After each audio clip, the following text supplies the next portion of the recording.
Vamos a hacer un video lo más rápido posible para tocar algunos temas que vimos en clase pasada, pero como no todos estuvieron presentes, sí creo que es importante que los tengan de alguna manera o que los puedan tratar en el último trabajo también, que es la reflexión que realizamos en torno al cuerpo infantil y al entender el cuerpo infantil como un cuerpo subyugado más, es decir, como un cuerpo subalterno tal como los otros cuerpos que nosotros hemos estado estudiando, como puede ser el cuerpo de la mujer, el cuerpo queer, el cuerpo trans o el cuerpo migrante, que si bien no lo alcanzamos a ver, sí hubo trabajos que lo mencionaron y que es súper importante también tener entero de que el cuerpo migrante también es un cuerpo subalterno dentro de este régimen.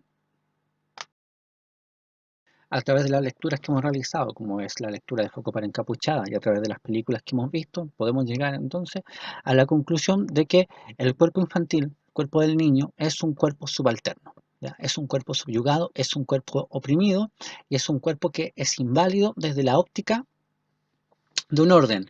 Ya no solamente vamos a limitarnos a decir que es un orden heterosexual, que si bien es un orden heterosexual, pero además es un orden adultocentrista. Y esto es lo importante que tenemos que tener en claro para comenzar a reflexionar en torno al cuerpo infantil. Es decir, que el cuerpo infantil no solamente va a ser oprimido por el régimen heterosexual, como vimos en las películas, o como vimos en el ensayo de Preciado, sino que también va a ser oprimido por un régimen que es por excelencia, ¿cierto? O por sobre todo muchas veces un régimen adultocentrista, donde el cuerpo del adulto es erigido o es entendido como el único válido, como el único que es verdadero, ¿ya? ¿Cómo se logra entonces imponer el cuerpo del adulto como el único cuerpo válido, como el único cuerpo verdadero? Es a través de estructuras, ¿cierto? A través de un dispositivo sobre el cual ya hemos hablado mucho, que es a través de la estructura del orden familiar. ¿Por qué? Porque sabemos que el orden familiar, la estructura de la familia, tal como nosotros la conocemos, es el garante del orden heterosexual, como hemos repetido un montón de veces, y logra, a través de la opresión y la subyugación de todos aquellos cuerpos que no respondan a la idea hegemónica dominante, ¿cierto? Que sigue siendo el varón blanco heterosexual y adulto por esta vez, ¿cierto?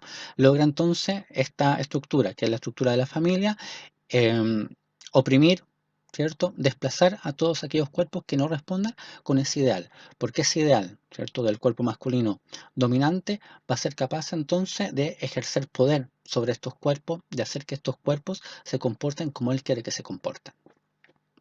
Recordemos incluso que la misma palabra familia viene del latín famulus, que significa conjunto de esclavos y esclavas. ¿Esclavos y esclavas de quién? En ese entonces del pater familia, cosa que tampoco ha cambiado mucho últimamente. ¿Por qué? Porque tenemos que entender que los otros cuerpos de la estructura familiar también responden, ¿cierto?, a este cuerpo dominante. ¿Ya? Y podemos entonces, dentro de todo lo que sería la estructura familiar, al menos rescatar, ¿cierto?, o al menos concentrarnos en dos corporalidades subalternas sobre las cuales más se ejerce violencia. Por un lado, la madre, ¿cierto?, que deviene en esposa, que deviene en dueña de casa, y por otro lado, los niños, ¿ya?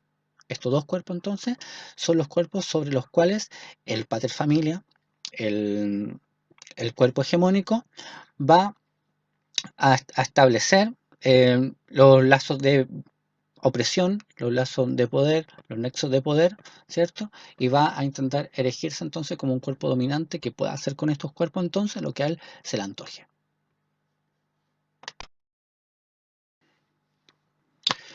¿Cuál es la importancia entonces del niño como dentro de estos cuerpos subalternos, ¿cierto?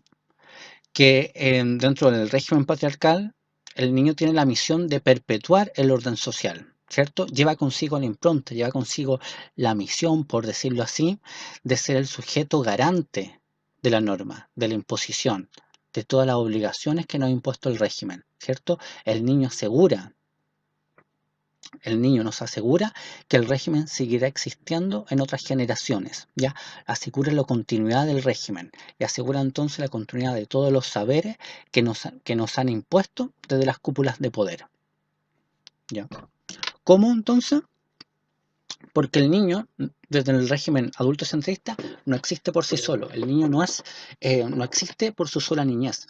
El niño, para la visión adultocentrista o de la óptica adultocentrista, es una proyección futura, es un adulto en potencia, ¿ya? Es un devenir adulto, es un ciudadano en potencia. ¿Se entiende esta idea?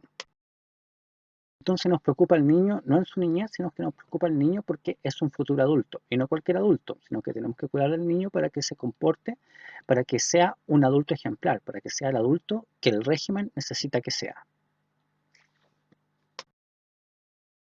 Como vemos, el adultocentrismo no entiende al niño como persona, sino que entiende al niño como un futuro adulto. Y como un futuro adulto, y como es un futuro adulto, debe asegurar que todo lo dictado por la norma, ¿cierto?, sea aprendido de la mejor manera. Para que de esta manera, cuando ese niño llegue a ser un adulto, pueda, el, pueda cargar con él todo lo que son las ideas, todo lo que son las limitaciones, todo lo que son las opresiones que han sido impuestas por generaciones anteriores. Y pueda erigirse como un adulto funcional, un adulto cuya existencia va a sostener este régimen.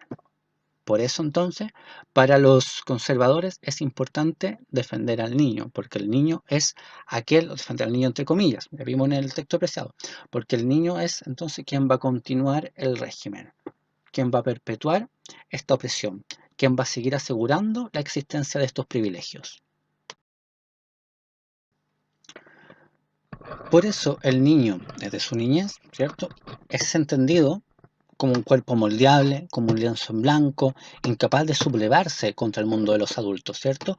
Un ser que no tiene relevancia política, ¿cierto? Que está condenado a ser un cuerpo subalterno, al cual se le va a desplazar de toda discusión, se le va a desplazar de las políticas, se le va a desplazar del entendimiento del cuerpo, se le va a desplazar de los saberes, y se le va a decir, no, estos temas no son para niños, esto lo sabrás cuando sea más grande, o eres muy chico para esto, un niño no hace tales preguntas, ¿ya? Porque el niño, desde el adultocentrismo, es entendido como una extensión de sus progenitores, y una extensión en cuanto también a los saberes que el régimen le ha impuesto, ¿ya? O le ha impuesto a sus progenitores. ¿Estamos entonces con esa idea? Ahora, ¿cómo logramos asegurar que el niño siga siendo una extensión de los padres, que el niño siga siendo un cuerpo subalterno? A través de un agenciamiento de una serie de dispositivos que estén ahí para vigilar, para castigar al niño, para reprimir entonces todas estas actitudes vitales de la infancia, actitudes vitales, ¿cierto? Tales como la desobediencia, tales como el cuestionar la autoridad o el cuestionar las reglas impuestas, ¿cierto? Necesitamos entonces una serie de dispositivos que estén ahí para reprimir esas actitudes de los niños y encauzarlas entonces a un buen comportamiento. Y este buen comportamiento, ¿cuál es? Sino que el comportamiento adulto. ¿Estamos? Y por eso se celebra y por eso se incentiva al niño que se comporta de manera adulta. Por eso se le dice entonces, oye, que agrandado, oye, que quiere ser cuando grande, cosas así, ¿ya? O que es calladito, oye, mira qué obediente tu hijo. Todas esas actitudes que estamos celebrando, las celebramos porque vemos en ellos a un adulto en miniatura. Y eso es lo que decimos, ¡ay, qué bien! Un adulto en miniatura está bien porque el cuerpo adulto es el cuerpo válido, es el cuerpo verdadero.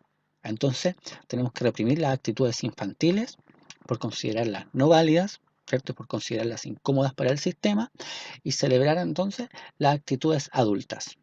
Y ahora vamos a ver por qué tenemos que reprimir las actitudes infantiles. Tenemos que reprimir las actitudes infantiles porque la infancia, ¿cierto?, es el espacio de constante cuestionamiento hacia las normas. Es un espacio de constante cuestionar al régimen, a lo establecido. Por eso la infancia es incómoda para el sistema, por eso la infancia es incómoda para los regímenes. Porque la infancia pone en tela de juicio a la autoridad, porque la infancia pone en tela de juicio las obligaciones, los comportamientos, los deseos que no han sido impuestos. Y esto claramente lo podemos ver en la película Mi vida en rosa, ¿cierto? Donde existe un conflicto entre el niño, la niñez, y la norma que está representada por la familia, por la escuela, por la sociedad, por los vecinos. Y también lo podemos ver en esa viñeta de Mafalda, que presentamos en la clase anterior, donde tenemos al hermano de Mafalda que comienza a cuestionar una serie de comportamientos que han sido naturalizados por la adultez Y empieza con ¿por qué? ¿Por qué? ¿Por qué? Y finalmente Mafalda le dice, oh, tan chico y candidato a los gases lacrimógenos, ¿cierto? Esa frase simplemente de Quino, que lo que hace con su humor muchas veces es develar estas actitudes estos comportamientos de la sociedad, ¿cierto? Revela que el rol del niño es un rol, por sobre todo un rol inquisidor, ¿cierto? Es un rol que es muy importante para el régimen mantener reprimido, ¿cierto? Ojalá con gases lacrimógenos, como diría la viñeta, porque necesitamos oprimirla, necesitamos callarlo, ¿por qué? Porque necesitamos pasarle la máquina encausadora, ¿cierto? La máquina encausadora que es la adultez, que nos dice que hay un cuerpo hegemónico, que es el cuerpo adulto, que es el único cuerpo válido, que es el único cuerpo verdadero, y por lo tanto el niño debiese dirigirse hacia ese comportamiento, hacia ese cuerpo. ¿Se entiende entonces? Y por eso tenemos que reprimir las actitudes vitales de los niños como son la desobediencia, como son el cuestionamiento. No le conviene al régimen tener un cuerpo que esté constantemente cuestionándolo. Y por eso a través de la escuela, a través de la familia, tenemos que dirigir a esos cuerpos al comportamiento ejemplar, y ese comportamiento ejemplar, ¿quién lo dicta? La adultez. Y para cerrar esto, para que no quede tan largo, vamos a terminar diciendo que el rol del niño no solamente se limita a cuestionar los modelos establecidos, sino que también es capaz de proponer nuevos modelos. Ahí también radica su importancia. Como vemos entonces en la película, también se ve esto. Se ve entonces que Ludovic, por ejemplo, no solamente cuestiona las normas impuestas, no solamente cuestiona entonces los mandatos del régimen, sino que también es capaz de proponer nuevas formas, de establecer, ¿cierto? Em, soluciones a este conflicto que vive.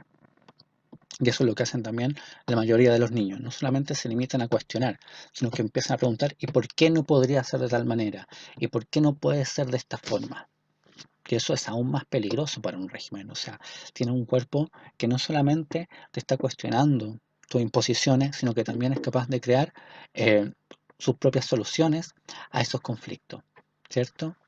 Es capaz de crear entonces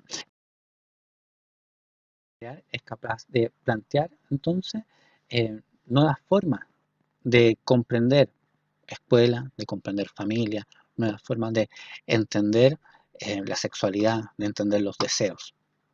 Y por eso entonces es un cuerpo que es sumamente incómodo para la norma, para el régimen. Es un cuerpo que tiene que ser acallado, que tiene que ser reprimido. Y hasta acá esta reflexión para no seguir alargándola, pero eh, va con el PowerPoint que se va a subir a la plataforma para quienes quieran comenzar entonces a reflexionar un poco más o a meterse más en este tema de la infancia y también el conocer cómo la infancia está tomando un rol fundamental en los estudios del cuerpo y en los feminismos y cómo a través de la infancia se está intentando crear nuevas formas o entablar o proponer nuevas formas de crianza eh, o de relaciones más horizontales con estos cuerpos que son sumamente importantes y que para la sociedad venidera. O sea, son cuerpos que tienen muchas de las claves que nosotros tenemos que comenzar a comprender y tienen mucho que entregarnos también en cuanto a el aprender a cuestionarnos las normas, el aprender a ser cuerpo inquisidores, el aprender a buscar espacio desde donde los cuales poner en tela de juicio todas aquellas verdades que no han sido impuestas. Eso.